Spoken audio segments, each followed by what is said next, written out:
the airlock as I strapped myself into the pilot seat of the Nautilus, beginning to test the various systems of the ship. He hummed a tune as we worked, one I had grown frustratingly accustomed to over the course of our working together. After the airlock was fully sealed and Dr. Franklin was strapped into the passenger seat, I radioed in to Captain McDougal of the Avalon, whose deck the submarine was currently atop of. "All right, Captain," I spoke into the microphone, "we're all set. You can lower us into the water at your leisure." There was a crackle from the speakers for a moment before Captain McDougal's voice came through. "Roger that, Dr. Schmidt. We'll have you and Dr. Franklin in the water in just a moment." Over. Even through the thick hull of the Nautilus I could hear the whir of the crane as it slowly lifted up the submarine and began to rotate, moving us over the edge of the ship. There was a pause, and then the crane began to lower the Nautilus into the water. As it fell, there was a loud clunk. The speakers crackled again. "All right, Dr. Schmidt, you're free to begin your descent. You and Dr. Franklin stay safe down there." Over. "Thanks, Captain." Over and out I responded, before flipping a few switches and adjusting some knobs. A moment later and the Nautilus started to slowly sink down into the depths of the ocean. This area was relatively unexplored, so we didn't have a great idea of what we'd find down there, but scans had indicated it was somewhere around 9,500 meters deep. I estimated it would take a little over an hour and a half for our little submarine to reach the bottom. The interior of the Nautilus was cramped, but not too unpleasant, with the 2 seats built for comfort in the event of long-term missions.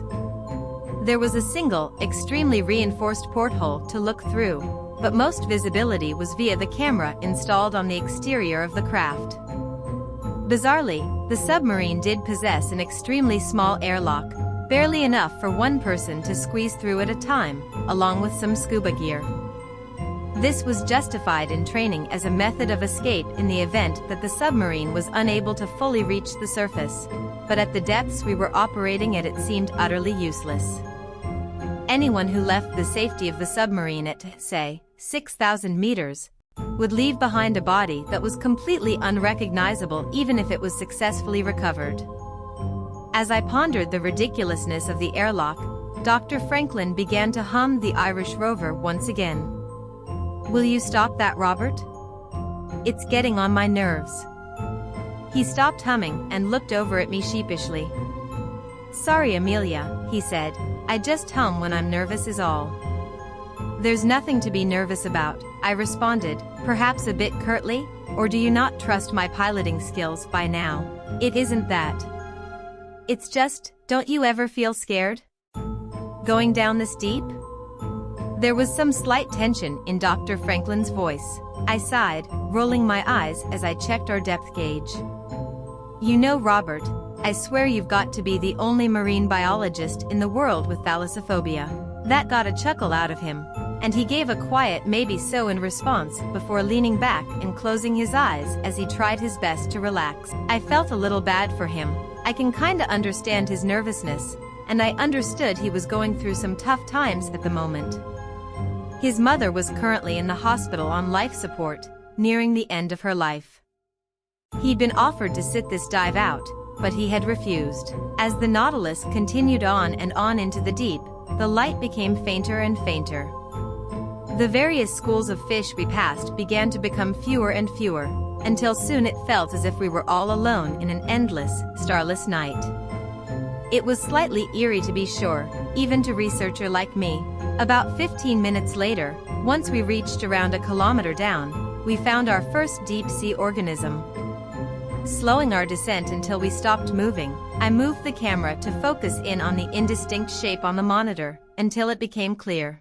Slowing our descent until we stopped moving, I moved the camera to focus in on the indistinct shape on the monitor, until it became clear. Floating, nearly motionless save for the occasional movement of its fins, an anglerfish hovered there in the blackness. Its lure faintly luminesced, and its beady eyes reflected back the glow from the Nautilus's exterior lights. Dozens of sharp teeth stuck out of its half-open mouth like a fistful of needles. Strange little bugger, isn't he? I remarked to Dr. Franklin, who nodded slightly. Indeed, he replied, it looks like a specimen of Melanocetus johnsonii to me. They have a fairly cosmopolitan distribution, so it's not too surprising to find down here. Still, good that we have a record of it. Making a note of it in the ship's log, I directed the Nautilus to once again continue its descent, leaving the anglerfish to its deep-sea wandering. 30 minutes later, or thereabouts, I radioed into the Avalon. Captain McDougal? Over. We are now about, I double-checked the depth gauge, 5 kilometers down, a little over halfway. So far no signs of life, but we've still got quite a way to go, so I'll keep the cameras rolling. How's the weather up there, Captain? Over. I peered out of the porthole into the all-consuming blackness of the water. It seemed to go on forever. Dark and gloomy, Captain. I'll radio in once we reach the bottom. Over and out. I looked over at him for a moment, glancing at the bags under his eyes. You haven't gotten much sleep, have you, Robert? Something bothering you? You want to talk about it? I'm fine, really, Amelia. His face betrayed his words, however. Come on, Robert, we've known each other for what, 12 years? I know you're stressed out about your mother, there's no shame in that. You can talk about it, you know. What's said 5,000 meters below the surface stays 5,000 meters below the surface. Dr. Franklin laughed a little, seeming relieved. I won't lie, I am worried about her. I know it's her time soon, but knowledge doesn't make acceptance any easier. I keep thinking about the little things about her, you know? Things like how she laughs at stupid puns, how she always knocks on the door to the tune of shave and a haircut, things like that. Being alone in the darkness in this tiny submarine makes it all a bit harder to ignore. I'll feel much better once we reach the bottom and I can make myself useful. I can understand that, I replied, gazing at the monitor which displayed nothing but blackness. When my dad passed away a couple years back, I kept making myself stay busy. I refused to be alone with my thoughts. Eventually I found myself on a plane flight, only to realize that in my haste I'd completely forgotten to unpack my laptop, phone, or even a damn book from my luggage. I sat through the whole flight with only my thoughts to comfort me, and I'll admit it, I cried a lot. But by the time I landed, I felt better. It's important sometimes to let yourself think about those things. Dr. Franklin nodded, but stayed silent. I noticed a tear in the corner of his eye, but didn't mention it. I just kept focusing on the controls, the monitor, and the porthole. I found myself losing track of time as we descended, just staring out into the vastness of the ocean. I found myself losing track of time as we descended, just staring out into the vastness of the ocean. Even in a trench like this one and behind inches of steel, I still felt exposed. It didn't help that I could barely see a damn thing, just the occasional drift of marine snow. I barely even processed when Dr. Franklin continued his humming of the Irish Rover. I was entirely too focused on the gloom. If anything, I welcomed the tune at this point. It was more soothing than the faint creaking of the submarine's hull as it adjusted to the pressure. After what felt like eons, we reached the bottom of the trench, the depth gauge reading at 9,487 as the Nautilus gently set down in the pelagic ooze. Finally allowing myself to relax a bit, I swiveled the camera around to give us a better look at our surroundings. Not much around, just rocks and slime, though I did notice a sea cucumber feeding off of some of the detritus. As I adjusted my seat slightly and stretched a bit, Dr. Franklin sat up in his chair, pointing at the monitor. Did you see that? He asked, voice slightly excited. See what? The sea cucumber? What, is it some sort of rare species or something? I asked, my back popping as I groaned. No, not the sea cucumber, something else. Something bigger. I don't know, I only caught a glimpse of it for a moment before it moved out of sight. We should head after it, it could be a new species.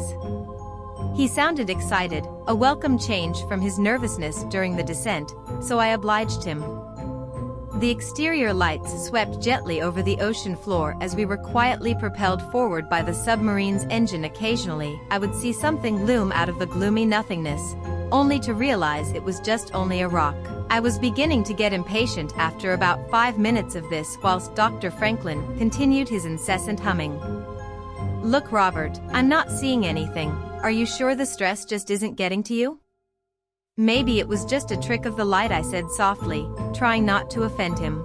"All right, fine. So you saw something, can you tell me what it looked like?" I replied.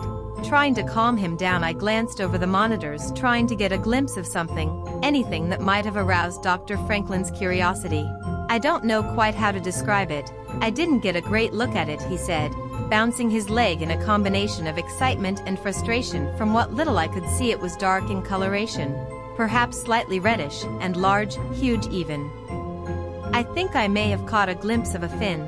He shook his head, eyes still focused intently on the monitor. "I don't know exactly. Like I said, I didn't get a good look at it, only catching a glimpse of what might have been the tail end. But from that brief glance, it has to be at least 12 feet long." I stopped the submarine then, setting us down in the ooze once more as I turned to face my colleague. "At least," I was practically yelling. "Robert, I don't know if you've noticed, but the Nautilus isn't a damned battleship. We've got a thick steel hull, yes, but it's not like this thing is built to stand up to Moby Dick. If we run into some kind of deep-sea predator and it decides we're prey, we could lose some valuable equipment." Dr. Franklin almost yelled back at me, but his counterargument died on his lips as he stared out the porthole. "Oh my God," was all he had time to say before everything went to hell. There was a loud groan of metal as something crashed into the side of the Nautilus, alarms blaring as the cameras and exterior lights were smashed. Fortunately, I was well strapped in, otherwise I hesitate to wonder what may have happened. The tiny submarine tipped end over end as something huge continuously smashed into it, and all the while I cursed up a storm. After a minute or so, the buffeting stopped and the Nautilus sank down into the ooze once again. "Robert, are you all right?" I asked, dazed and feeling a bit nauseous from motion sickness. "I'm okay," was his timid, quiet reply. I had been swearing like a sailor throughout the entire ordeal, but Dr. Franklin was entirely silent save for a few grunts of pain and discomfort. I looked over at him and saw him staring wide-eyed at the pitch blackness through the porthole. The lights had all been destroyed, so it was impossible to see anything. The window may as well have been a black circle painted on the wall.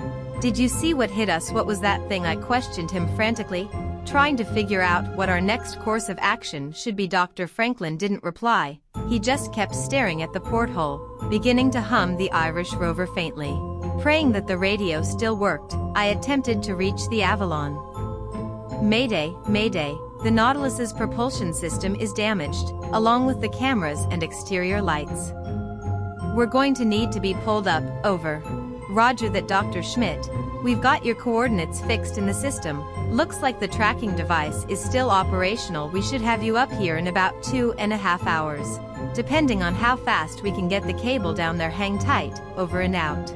I let out a breath I hadn't realized I was holding. Sighing in relief, I closed my eyes and tried to relax, but Dr. Franklin's maddening humming was getting to me. I looked up and was about to tell him to shut it, when the humming stopped suddenly. Happy that he was finally quiet at least, I leaned back in my seat, trying to rest a bit. I was managing to stay fairly calm given the circumstances. 15 minutes or so went by like that, with Dr. Franklin staring out the porthole while I just sat in silence. I was even starting to doze off, if I'm being honest. After the intense adrenaline rush wore off, I had become incredibly tired. My short nap was interrupted suddenly when Captain McDougal's voice came in over the radio once again. "Nautilus, this is Captain McDougal. That rain I told you not to worry about? It looks like it's turned into a bit of a storm. It's not safe for the Avalon to stick around at the moment. I'm going to take her out to quieter waters for a few hours, but we haven't forgotten about you. You should have enough supplies and power to remain down there for a couple days if you need to, but it's not going to come to that, I promise. We'll get you out as soon as we can.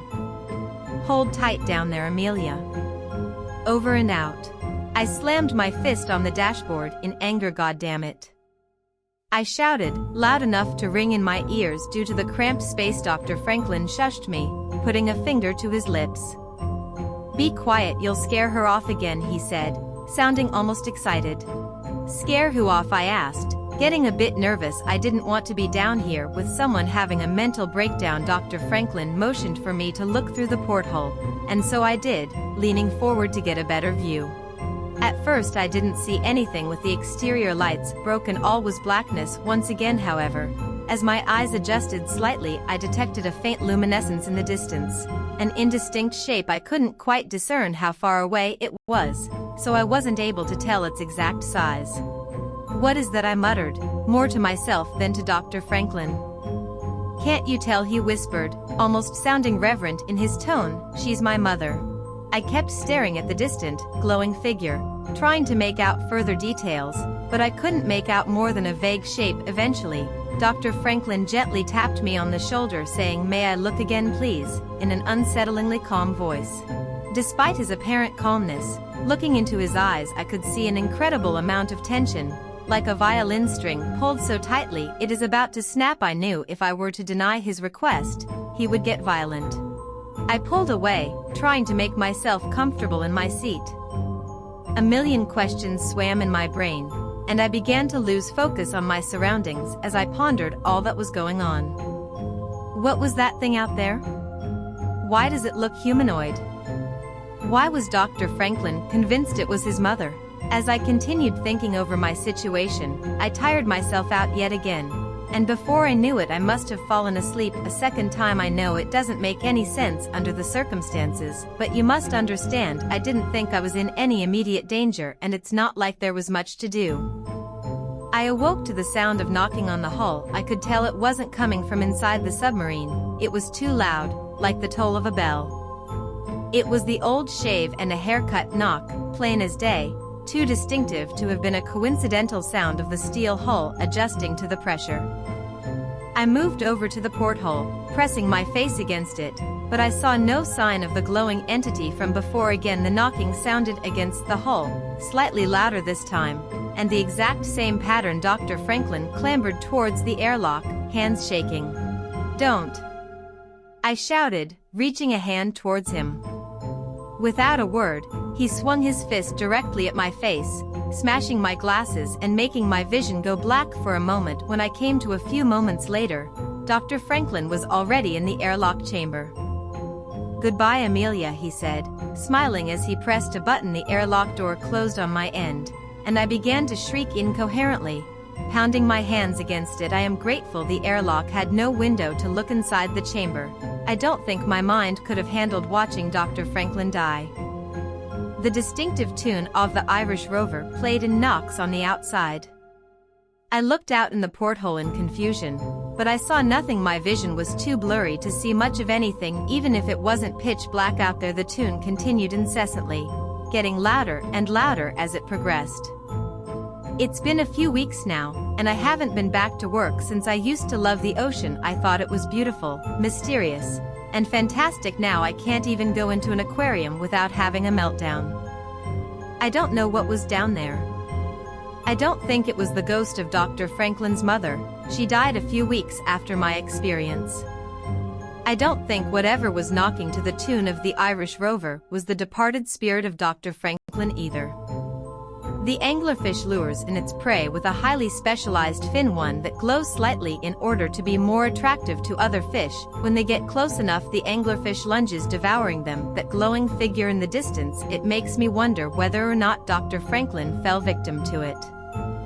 But that doesn't explain the knocking. It doesn't explain how it knew that his mother always knocked to the tune of shave and a haircut. It doesn't explain how it knew Dr. Franklin's irritating habit of humming the Irish Rover. Did it pluck those sounds out of our brains to try and lure us out?